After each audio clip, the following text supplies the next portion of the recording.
Hi and welcome to another video from the Intelligent Auto channel. Today we have this Jaguar XF. It's a 2006 3-litre TD V6 and the customer complaint is there's a tapping noise coming from the engine. I'm going to quickly start it up now and hopefully you'll hear the noise that he's on about.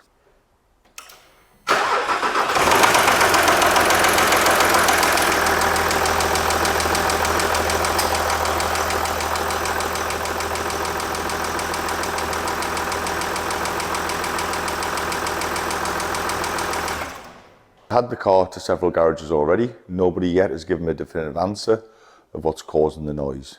Some have said it could be injectors, some have said it could be mechanical, but again, nobody's actually given me a definitive answer. He's brought the car to me in the hope that I can tell him exactly what's causing this noise. So in this video, what I'm going to try and attempt to do is identify the cause of this noise for him. I'm going to be using pulse pressure analysis in the inlet and the exhaust, and also relative compression to see if we can see if there's a mechanical issue with the engine. The tapping noise to me sounds like a top end noise, so hopefully the pulse sensors may pick up a problem within the valve train. Also got a bit of a trick up my sleeve, and it's a bit of an experiment for me to try and find the mechanical noise on this engine and where it's located on the engine. So first of all, I've got the scope attached to the engine. I'm going to take a measurement of relative compression. Because the battery on this vehicle is located in the boot, there's no kind of easily accessible ground leads or starter leads under the bonnet. What I've decided to do is I'm going to use voltage drop as a measurement of relative compression. I've got the leads from channel A on the scope connected to a breakout box to the DLC, on the battery positive on pin 16 and the chassis ground on pin 4. So what we're going to see on the scope is a relative compression test, but it's going to be inverted compared to the normal amperage test that you would see with an amps clamp, as it's measuring voltage drop across the battery rather than amperage draw from the battery. So I'm just going to immobilize the engine so it doesn't start, give it a crank, and you'll be able to watch the scope record the trace as I crank it.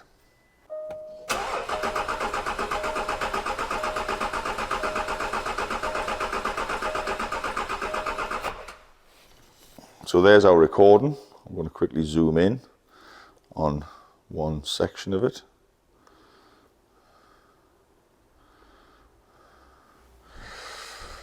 If I was using an amps clamp, the peaks would be the compression events, but as I'm using voltage drop, it's actually the dips, which are the voltage events. So as you can see, we don't have a missing compression. I would say we've got a lower compression on one cylinder, but not a missing one. So if we start from the lower compression, 1, 2, 3, 4, 5, 6, 1, 2, 3, 4, 5, 6. As you can see, that's repeated throughout the trace. Next thing to do is to set the car up with a reference, which I'll be using an amps clamp on one of the injectors to see if I can identify the cylinder with the lower compression. With the diesel engine, it's not quite as simple as a petrol engine getting a reference from an injector. The reason being why the injectors will only trigger when they see rail pressure, engine speed and cam and crank synchronization. So if I want to get a trigger from an injector, it needs to see rail pressure, which means the car is going to start. Now I want to inhibit the car from starting here. I just want it to crank. So to do that, what I do is, this vehicle is fitted on the end of the rail with this thing here, which is a rail pressure control valve. So what I do is I disconnect that rail pressure control valve, and using a breakout lead I connect it to an old pressure control valve that I've got lying in a box to trick the car into thinking the pressure control valve is still connected, because if I just simply unplug that, the car won't trigger the injectors. What this does is that pressure control valve, when it's unplugged, will always default to the open position, so it won't allow the pressure in the rails to rise. But because it's connected to this external pressure control valve, it will trigger the injectors thinking the pressure control valve's still in circuit. So going to the other side, on the other rail, we have the rail pressure sensor, which is buried down here. As you can see, I've unplugged it down there, and what I've done is I've probed into it using a very, very small acupuncture probe onto the signal wire of that plug, which is the center wire. Putting a multimeter across it, I can measure the voltage on that signal wire. So that voltage, because it's unplugged, goes high because this is a pull down sensor, so at 4.6 volts. And what I've done is, using a decade box, I've created a resistance in the circuit. On this one is 1.4 kilo ohms, and I've plugged the decade box back in. Sorry for the shaky camera. So when I plug the decade box back in, my signal voltage then goes down to 1.1 volts, which is round about what this would idle at. If the engine was idling, the fuel pressure signal would be round about the 1.1 volts. So I've got an amps clamp connected to injector 2 there, just because it's handy, and I've set that onto a 20 amps range. So I'm now going to set the scope up to measure the relative compression again, but also with the injector trigger recorded via the amps clamp. So we should then be able to decide which of those 6 cylinders has got the lower compression. So let's set the scope up. What I've done is I've put the amps clamp onto channel D. So I'll just select, I've got a 60 amp clamp in 20 amp mode, and I want an amperage range of -5 to 20 amps. I'm going to crank this engine again, and hopefully we'll get an injector trigger, which will then give us a reference point so we can calculate which of the 6 cylinders has got the lower compression.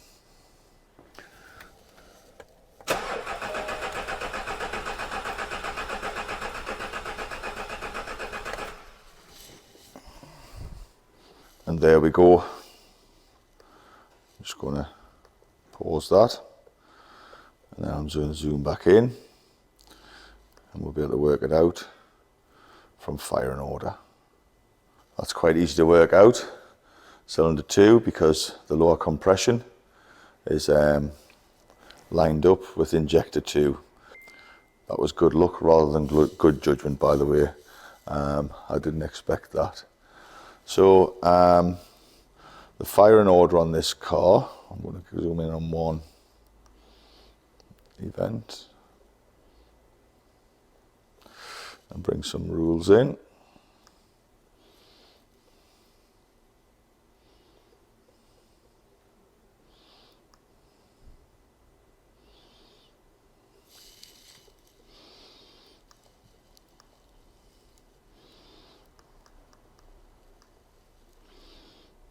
Six there. If I check my data system, the fire and order on this car is 142536. So 2536142. So we would appear to have a slightly lower compression on cylinder 2. Is that enough to say that the rattle, the noise, the tapping noise is coming from cylinder 2? No, it's not enough evidence as yet. So what I'm going to do now is, keeping cylinder 2 as the reference, I've also got pressure sensors in the intake and the exhaust. So what I'm going to do now is crank the car, bring those pressure sensors onto the screen as well, and see if there's anything to be seen from the pulses from the exhaust or the intake. So there we go, on the red channel, I have the intake pulse, and on the green channel I have the exhaust pulse. So I'm now going to crank the car, get those readings from the pulse sensors, and then have a look at that alongside the relative compression and see if there's anything to be seen there.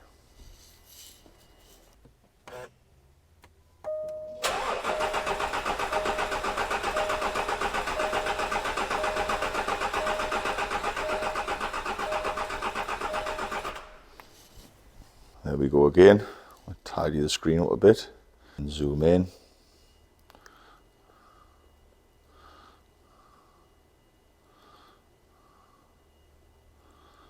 See if there's anything worth noting.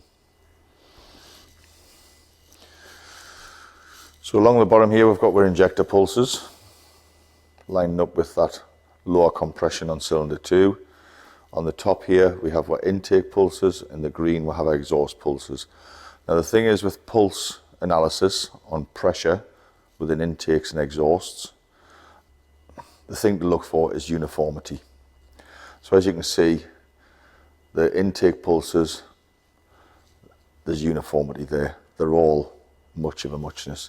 And again, the exhaust pulses, it's uniformity. It's been repeated and repeated and repeated. So I'm happy there to say that the valve opening events on this engine would appear to be okay, because I'm not seeing an anomaly within either the intake or the exhaust pulses. So, which leads us on to where's the tapping noise coming from. So this is where I've got a bit of a twist in the tail. I'm going to do something which is a bit experimental, to see if we can identify whereabouts on this engine the noise is coming from. So I'm just going to set the scope up for that, and I'll go through that with you. So I've now reconnected the pressure control valve on the fuel rail, and I've reconnected the fuel rail pressure sensor. So this vehicle will now once again start. What I'm going to do is start the engine up, and again I'm going to monitor the pulses within the exhaust and intake, just to see if when it's running, is there anything that's out of place. But I'm also going to introduce another measurement. I'm going to put this onto the blue channel, channel A, because the relative compression is irrelative when the engine's running. And what I'm going to do is, I've got one of these things here, which is, if you don't know what it is, it's a piezo pickup. Now what this will do is, this will pick up noise and vibration.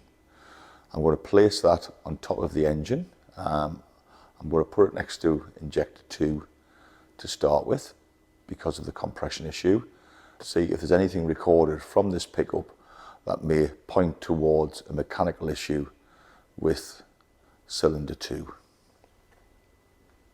So this is the piezo pickup here. Now, as you can see, if I tap it, if you look at the trace on 2, we're getting an induced voltage from that pickup. So I'm going to place this, like I said, onto the top of the engine, somewhere around the area of cylinder 2, and see if there's anything that would point towards the noise coming from cylinder 2. What I'm going to do is just take the pickup there. I've got it just attached with crocodile clips. I'm going to put it under this wiring harness here, next to cylinder 2, and just lie it on the top of the rotor cover. So I'll put you back onto the screen where the scope is. We'll start this engine up and see if we're picking up any noise or vibration from this engine. Like I said, this is a bit experimental for me, so I'm now going to start the engine up and let's see what we capture.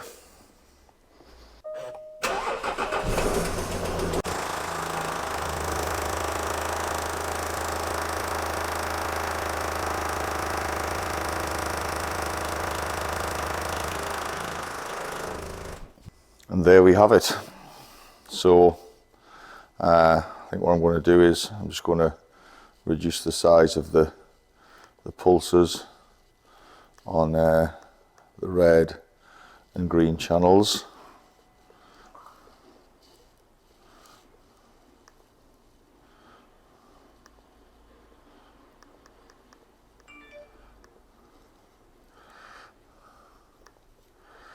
And then zoom in, sort of round about here.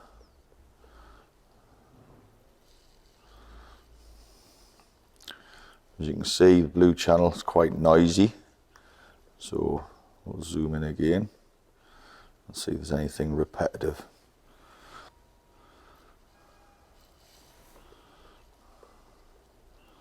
Scroll that along as the engine sort of sorted itself out.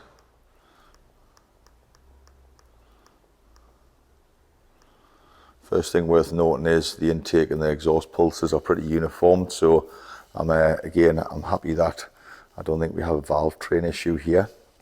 So I'm going to take those away, channel B and C,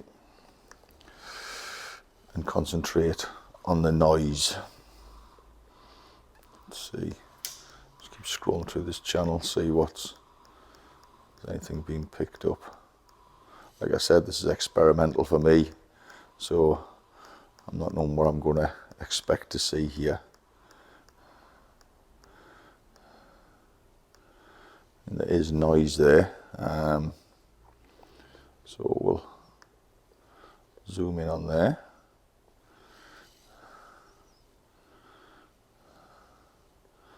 And we'll bring in our 6 dividers.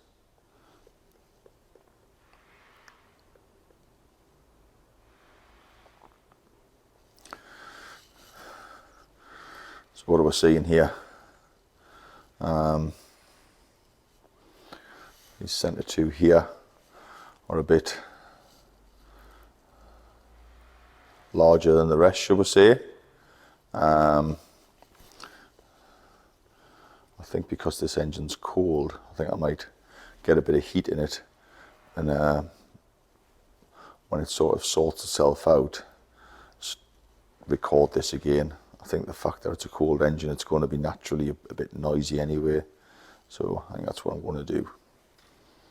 Right, what I've done is I've placed an o-ring on top of the piezo pickup just to sort of dumb down any vibrations with it rattling around on the top of the rotor cover. So I've basically wedged it between the wiring harness and the rotor cover, and what that's done is it's given us a bit of a cleaner signal. And as you can see, there's a repetitive increase in noise, should we say, from the engine. So I'm going to stop it now, I'm going to zoom in on it and put a piston chart up on the screen and see if I can identify the cylinder that the noise relates to. Pause that now, go back and zoom in.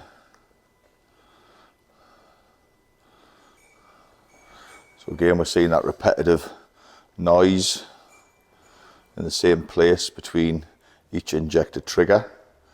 So I'm just going to zoom in on one event. There we go.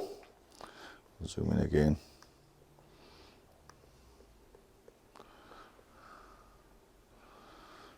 There we go. I'll stick the piston chart up. I'm synced on cylinder, on injector 2, cylinder 2. Stick the chart up.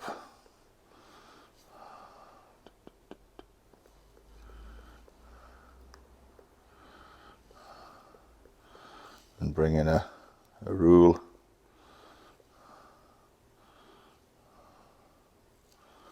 There. What's apparent to me straight away is it's perfectly in line with cylinder 6 at top dead center, but also it lines up perfectly with the end of an exhaust stroke on cylinder 2. So cylinder 2 is also going to be at top dead center. Now, using that information, cylinder 6 is going to be on a compression stroke, so there's going to be forces pushing down on that cylinder as the piston is rising up the bore. Cylinder 2, the exhaust valves are open, so there's going to be no pressure inside the cylinder pushing that cylinder back, so that piston is basically free running within that cylinder, and then we hear the tap. So I would say the cause of this noise is cylinder 2 at top dead center, the piston is hitting the cylinder head, and that's the tapping noise.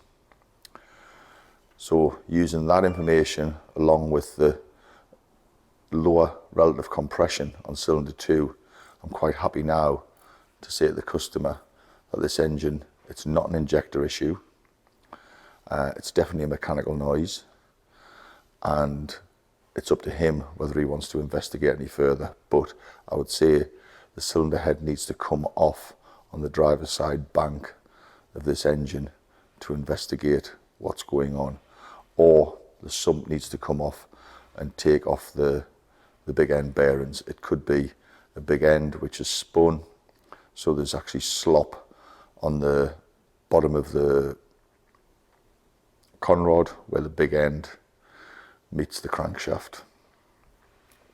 So again, say this has been a bit of an experiment for me. I'd love to see your comments in the comment box below on your thoughts on this.